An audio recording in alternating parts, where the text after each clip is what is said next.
हमारे विपस्सी बनते जी यहाँ रहते हैं और जब चाहे जब आपको बुद्ध वंदना, धम्म वंदना, संघ वंदना देते हैं और दक्षिणा भी देते हैं। आज अनंत गुणों के सागर, करुणा और मैत्री के सागर, देवादिदेव महाकारुणिक तथागत भगवान बुद्ध, करोड़ों दिलों के हृदय सम्राट, विश्व के मसीहा, संविधान निर्माता डॉक्टर बाबा साहेब आम्बेडकर जी, पूज्य बनते जी, यहाँ उपस्थित सभी उपासक उपासिकाएं, प्यारे बच्चे, आज बुद्ध पूर्णिमा है और कोने कोने में आज की बुद्ध जयंती मना रहे हैं और इससे भी ज्यादा महिलाएं और पुरुष होते हैं। लेकिन क्या हम अपने आचरण में धारण करते हैं? बुद्ध ने 2500 वर्ष पूर्व हमको धम्म दिया। धम्म क्या होता है? धम्म अपने आचरण में धारण करना और उसके अनुसार चलना, ये धम्म है। इसलिए धम्म को अपने आचरण में धारण कर स्वयं शीलवान बने, समाधिवान बने, प्रज्ञावान बने, ऐश्वर्यवान बने, विनयशील बने, त्यागी बने, समतावादी बने, यही मंगल मूल है। धम्म धम्म तो विश्व कहे, धम्म धम्म तो विश्व कहे, धम्म न समझे कोई, धम्म पथ पर जो चले मंगल होवे अनेक, धम्म पथ पर जो चले मंगल होवे अनेक। भीतर बाहर स्वच्छ हो, भीतर बाहर स्वच्छ हो, करे स्वच्छ व्यवहार, सत्य प्रेम करुणा जगे, यही धम्म का सार, यही धम्म का सार। तथागत भगवान बुद्ध बोलते, बुद्धिमान बनो, बुद्धिमान बनो, न्यायशील रहो और संगति अच्छी रखो, यही धम्म जीवन मार्ग है। इसलिए बुद्ध ने कहा अत दीपक भव, अपना दीपक स्वयं बनो। कितने लोग अपना दीपक स्वयं बने? शांति और अहिंसा का उदय तब होता है जब संसार में हिंसा और अशांति का अंधकार फैल जाता है। अंधविश्वास, अधर्म, रूढ़ियों से फंसे हुए मानव समाज को परस्पर प्रेम और सहानुभूति के द्वारा मुक्ति दिलाने के लिए इस धराधाम पर कोई न कोई युग प्रवर्तक महापुरुष चला ही आता है। तथागत भगवान बुद्ध जी का और बाबा साहेब आम्बेडकर जी का आगमन इसी रूप में हुआ था। हमें बुद्ध ने जो मार्ग दिया उस मार्ग पर चलेंगे तो हमारा जीवन सुखमय होगा, आपका जीवन सुखमय होगा। जिसके भीतर बुद्ध का धम्म होता है वो किसी को नहीं डरता है, डरने की कोई आवश्यकता ही नहीं होती है, क्योंकि धम्म उसकी मदद करता है। और धम्म क्या है? प्रकृति का नियम, विश्व का निदान, निसर्ग का नियम और कुदरत का कानून जो सब पर एक जैसा लागू होता है। वह किसी का पक्षपात नहीं करता, अपना और पराया का भेद भूल जाता है और प्रत्येक कार्य को अपना ही समझकर करता है। इसलिए उनका यह कार्य सच्चाई, निष्ठा, कर्तव्य निष्ठा से आरंभ होकर पूर्ण होता है। उनके इस कार्य से सर्वत्र सुख एवं शांति की स्थापना होती है। आज आपने रैली निकाले, सारा विश्व रैली निकाला होगा, गांव गांव में रैली निकाले होंगे और आज आपने जो लगाए वहाँ रथ में, और यही भाषा, यही धम्म सारा विश्व कहता है। लेकिन हम उनके जो हम बोलते हैं धम्म के बारे में, बाबा साहब अम्बेडकर जी के बारे में, ये यदि हम अपने आप में अपने आचरण में धारण करें तो दुनिया की कोई ताकत पराजित नहीं कर सकती है। लेकिन हम सुनते कुछ है, करते कुछ है, बोलते कुछ है, इसलिए हमारा जीवन दुखमय होता है। बुद्ध कहते हैं ज्ञानी व्यक्ति ज्ञान बांटता है, सुखी व्यक्ति सुख बांटता है, दुखी व्यक्ति दुख बांटता है और भ्रमित व्यक्ति भ्रम बांटता है। तो हमें भ्रम की तरफ नहीं जाना चाहिए, ज्ञान की तरफ जाना चाहिए, सुख की तरफ जाना चाहिए। बुद्ध बोलते हैं जो व्यक्ति किसी को धोखा नहीं देता उस पूजा करने वाले की पूजा होती है, वंदना करने वाले की वंदना होती है और वह यश और कीर्ति को प्राप्त होता है।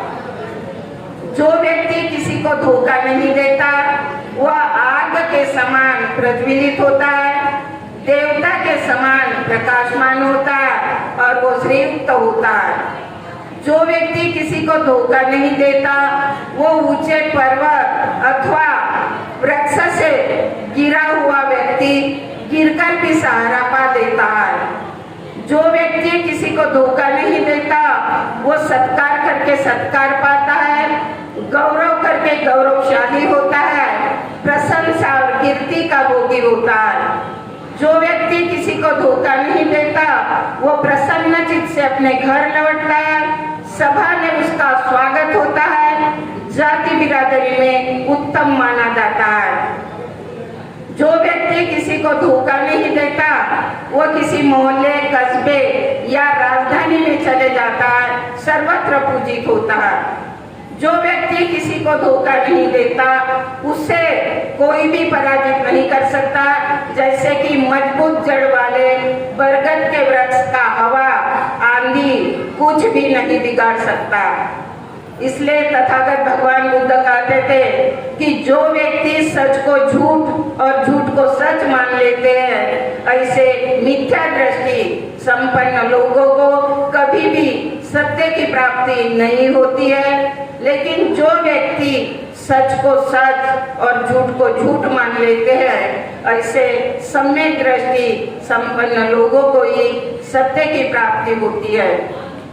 बुद्ध ने हमें अच्छा उपदेश दिया था, सुखो बुद्धानुपादो सुखा सदम देशना सुखा संघर्ष सामगी समगानम तपो सुखो। सुखदायी है बुद्धों का उत्पन्न होना, सुखदायी है सदम का उपदेश, सुखदायी है संघ की एकता और सुखदायी है एक साथ तपना।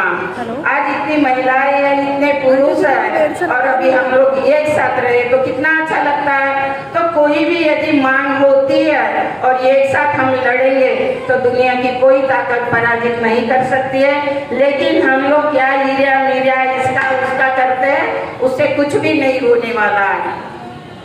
जैसे बाबा साहब अम्बेडकर जी ने तुम्हें भारत का संविधान बनाया, जीवन जीने की कला सिखाई, 14 अक्टूबर 1956 में बौद्ध धर्म की दीक्षा दी, तब से घर घर तथागत भगवान बुद्ध और बाबा साहब घर घर में लगे हैं। इसके बावजूद आज भी वर्तमान में मैं कई घरों में जाती हूँ, कई गांवों में जाती हूँ तो इधर सामने बुद्ध की मूर्ति रखते हैं, बाबा साहब अम्बेडकर जी की मूर्ति रखते हैं और भीतर घरों में शंकर भगवान होते हैं, दुर्गा जी होती है, काली जी होती है, सरस्वती जी होती है, उसकी वंदना करते हैं। मैंने कहा यदि मुझे ऐसा मालूम होता तो मैं तुम्हारे घर में कभी वंदना नहीं करती। यदि हमें यदि भगवान से न्याय मिलता तो न्यायालय नहीं होते और सरस्वती से ज्ञान मिलता तो विद्यालय नहीं होते। ये बात आप गांठ बांध के रखना, क्योंकि हमारे बुद्ध ने, हमारे बाबा साहब अम्बेडकर जी ने बुद्ध धम्म और संघ ये दीक्षा दी है और भारत का संविधान बाबा साहब अम्बेडकर जी के बुद्धि में बुद्ध ज्ञान की ऊर्जा थी और उन्होंने बुद्ध धम्म संघ की ऊर्जा से भारत का संविधान लिखा, उसमें जीवन जीने की कला सिखाई, तो हमें वो कला कहाँ आती है? आज आप देख रहे हो घर घर गांव गांव में हमारे जो समाज के पुलिस वाले होते हैं वो बताते हिंदू राष्ट्र क्या है। जहाँ थाने हैं वहाँ हर जगह शंकर जी का मंदिर है, दुर्गा जी का मंदिर है, काली जी का मंदिर है, तो ये हिंदू राष्ट्र है। और अभी केवल हमको ये बात खुल कर आना है और करना है, भारत का संविधान बचाना है। भारत का संविधान बच जाएगा तो हम बच जाएंगे। जिस दिन भारत का संविधान चले जाएगा तो हम भी मिट जाएंगे। जिस तरह बाबा साहब अम्बेडकर तथागत भगवान बुद्ध ने दृढ़ संकल्प किया था कि मुझे बुद्धत्व प्राप्त नहीं होता तब तक मैं इसी आसन में बैठा रहूंगा, उसी तरह बाबा साहब अम्बेडकर जी ने भी ये प्रतिज्ञा की थी कि मेरे दबे कुचले लोगों को जब तक मैं उनके कठिनाइयों को पूरा समाप्त नहीं कर दूंगा मैं चैन से नहीं बैठूंगा। आज उन्होंने कहा था कि मैंने अपने 4 बेटे खोए, पत्नी खोया, घर परिवार खोया, और मैंने अपनी भूख प्यास स्वास्थ्य खोया, और मैंने अपने आप को खोया, तब जाकर ये कारवां हासिल किया। यदि आप इसे बढ़ा सको तो बढ़ाना, नहीं तो पीछे नहीं जाने देना। लेकिन हमारे समाज ने पीछे जाने दिया। आज क्या है भारत के संविधान की? आप 50 साल का रिकॉर्ड मांगते थे, आज हमने तो नौकरियां की, मैंने भी नौकरियां की, मुझे भी 30-40 लाख रुपए मिले हैं, लेकिन इन बच्चों के समय क्या, इनका क्या होगा, ये हमारा समाज नहीं सोचता है। यहाँ जितनी भी महिलाएं हैं, ये महिलाएं बहुत संघर्षशील होती है। कभी कभी आप मान के चलो कि महिलाएं कितनी असहनीय पीड़ा सहती है। प्रसव के समय बच्चे को पैदा करते करते महिलाएं मर जाती है, लेकिन इन महिलाओं का मोल हमारे पुरुष नहीं समझते। जिस दिन महिलाओं को मान सम्मान से रखेंगे घर में भी, तो हमारा जीवन और हमारा समाज और हम लोग बहुत बहुत ऊंचे ऊपर उठ जाएंगे। लेकिन महिलाएं घर में भी परेशान होती है, और जो महिला सर्विस करती है वो दोहरे तनाव से गुजरती है। नारी लोक लाज की रक्षक है, दुष्ट जनों की भक्षक है, कांटों में पल्लवित होती है, संकटों में भी आगे बढ़ती है, कठिन परिश्रम कर बढ़ती है और झंझटों से लड़ते रहती है। आज भी कभी कुछ हुआ तो पुरुष बोलते तूने तो ऐसा किया, तूने तो सिखाया इसलिए बिगड़ गया, लेकिन वो अपने को नहीं बोलते, अपने को दोष नहीं देते हैं। इसलिए यहाँ जितने भी पुरुष है, महिलाएं हैं, बच्चे हैं, सब मेरे बच्चे हो। आप लोग बुद्ध की किताबें पढ़ो, बुद्ध बोलते थे मुझसे डरो नहीं, जितने भी बैठे हो सब मेरे बच्चे हो, और मैं तो उनका कल्याण नहीं चाहूंगा, उनका कल्याण नहीं करूंगा, कभी नहीं सोचूंगा कि उनका अमंगल हो, हमेशा मंगल ही मंगल होने की बात करते।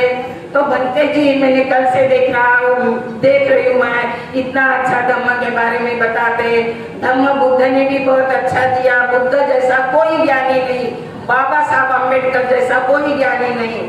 इसलिए बोलते हैं 4 सत्य जगत के, इनसे मुख मत मोड़, यही मार्ग है मुक्ति का, आस पराई छोड़। 8 अंग धम्म के, दूर करे भव व्याधि, 3 भाग में बट रहे प्रज्ञा शील समाधि। शील समाधि प्रज्ञा ही शुद्ध धम्म का सार, जो कोई धारण करे हुए दुखों के पार। शील समाधि प्रज्ञा ही शुद्ध धम्म का सार, काया वाणी चित्त के सुधरे सब व्यवहार। बोधि जगे प्रज्ञा जगे, जगे धम्म का ज्ञान, मिटे अंधेरा पाप का, दूर हुए अज्ञान। बोधि वृक्ष की छाव में जगह बोधि का ज्ञान, बोधिसत्व गौतम यही बने बुद्ध भगवान। ये तो महापुरुषों की भूमि है, सद्गुरुओं का देश, और इसके कड़कड़ में बसा है करुणा का संदेश, करुणा का संदेश, करुणा का संदेश। तो आप लोग एक दूसरे को, एक पति पत्नी है वो अपने को एक मित्र माने, अपने पत्नी को पत्नी ही नहीं समझे। पत्नी अर्धांगिनी होती है। तुम यदि ऑफिस जाते हो तो वो घर का भी देखती है, घर का कितना करती है, उसके काम का तुम नहीं आते हो। और बाबा साहब अम्बेडकर जी ने बोला था कि महिलाओं के पतन से समाज का पतन होता है, और महिलाओं के उन्नति से समाज की उन्नति जितनी भी महिलाएं हैं ये सब मेरी बेटियां हैं। मैं जानती हूँ कितना संघर्ष करती है और कैसे रहती है। तो पुरुष भी सही है, यदि पुरुष कमाते हैं अपने बच्चों के लिए, अपने परिवार के लिए, दोनों मिलकर अच्छे रहो। एक पति पत्नी अपनी दोस्त माने, अपनी मित्र माने, तो तुम्हारा घर सुखी चलेगा। तो इन्हीं शब्दों के साथ बोलने में तो बहुत कुछ बोल सकती हूँ, बहुत कुछ है बोलने का, ऐसा नहीं। मैंने 3 पुस्तकें लिखी, पूरी बुद्ध पर लिखी, महिलाओं के ऊपर एक पुस्तक लिखी हूँ मैं, धम्म पर लिखी, और किसी से भी 1 रुपया नहीं मांगी हूँ, किसी से 1 रुपया नहीं मांगी हूँ। सब अपने EPF के पैसे से निकाली और 3 पुस्तकें बनाई और सबको बांटी। यदि वही पुस्तक यदि पैसे से बनी होती तो बोलते कि लेने आ जाओ, तो अभी अब हमारे पास पैसे नहीं है, बाद में चले जाएंगे। और यदि इस पुस्तक बंटने की थी तो कोई बोले मुझे मामी को देना है, मौसी को देना है, काका को देना है, बाबा को देना है, तो को बुआ को देना है। सारी पुस्तकें मैंने बांट दी हो फ्री में। तो इसलिए हम कुछ भी नहीं, जैसे बार बार बंदे जी बताते हैं कि बाबा साहेब अम्बेडकर ने 22 प्रतिज्ञा दी। 22 प्रतिज्ञा को कोई नहीं मानता, केवल 5 प्रतिज्ञा को मानो। पानातिपाता वेरमणि सिक्खापदं समादियामि, मैं प्राणी हिंसा नहीं करूंगा, नहीं करूंगी। अदिन्ना दाना वेरमणि सिक्खापदं समादियामि, मैं चोरी नहीं करूंगा। कामेषु मिच्छाचारा वेरमणि सिक्खापदं समादियामि, मैं किसी पर स्त्री का गमन नहीं करूंगा, झूठा नहीं बोलूंगा। और मुसावादा वेरमणि सिक्खापदं समादियामि, मैं चोरी नहीं करूंगा, किसी की चुगली नहीं करूंगा, हमेशा सत्य पर बोलूंगा। और सुरा मेरे मज्जपमाद खाना वेरमणि सिक्खापदं समादियामि, मैं कच्ची पक्की दारू नहीं पीऊंगा, पूरे नशीली चीजों को छोड़ दूंगा। केवल आप लोग पंचशील का पालन करोगे तो ये हमारा धम्म ऐसा धम्म होगा कि कभी किसी समाज का धम्म नहीं होगा। इसलिए बुद्ध ने भी बोला, बाबा साहब ने भी बोला, ऐसे बनो तुम कि हमारे समाज को, हमारे धम्म को सब लोग आते। और ये बात सही है। दूसरे लोग भगवान बुद्ध को वो विष्णु का अवतार मानते, इसलिए बुद्ध को मानते, लेकिन हमारे बुद्ध विष्णु का अवतार नहीं थे। आप लोग भी मानो। इच्छितं पतितं तुह क्षिपमेव समिजतु, सबे पुरन्तु चित्त संकल्पा चंदोपनरोषे था। आपकी चाही हुई वो मांगी गई सभी वस्तुएं आपको शीघ्र प्राप्त हो, आपके चित्त के सभी संकल्प पूर्णिमा के चंद्रमा के समान पूरे हो, मंगल हो, कल्याण हो। सभ्य बुद्धा बलपटा पचे कानंच एक बलम अरंतानंच तेजेन रथं गंडामी सबसो। सभी प्रकार बल प्राप्त बुद्धो, प्रत्येक बुद्धों के बल से और सारे विश्व के अरहंतों के तेज से आपका मंगल हो, कल्याण हो, सुखी हो। आयु आरोग्य संपत्ति सग संपत्ति में वच ततो निबान संपत्ति इमी नाते समिजतो। तुम्हें दीर्घायु संपत्ति प्राप्त हो, आरोग्य संपत्ति प्राप्त हो, और स्वर्ग में जितनी धन संपदा है उससे कई गुना ज्ञान संपत्ति प्राप्त हो, मंगल हो, कल्याण हो, सुखी हो। और एक बात बता दे रही हूँ, ये तो मैंने पूरा खत्म कर दिया। जैसे कोरोना की काल की बात, कोरोना कोई इतना बड़ा कोरोना नहीं था। आप अपने घरों में रतन सूक्त का पाठ करो, रतन सूक्त से महामारी समाप्त होती है। आप अपने घर में सुखमय जीवन जीने के लिए गर्मीय सूक्त बोलो, आह्वान सूक्त बोलो, बहुत सारे बुद्ध के सूक्त है, जितने सूक्त है उनमें कुछ न कुछ है। इसलिए सूक्तों का पठन पाठन करो, मंगल हो।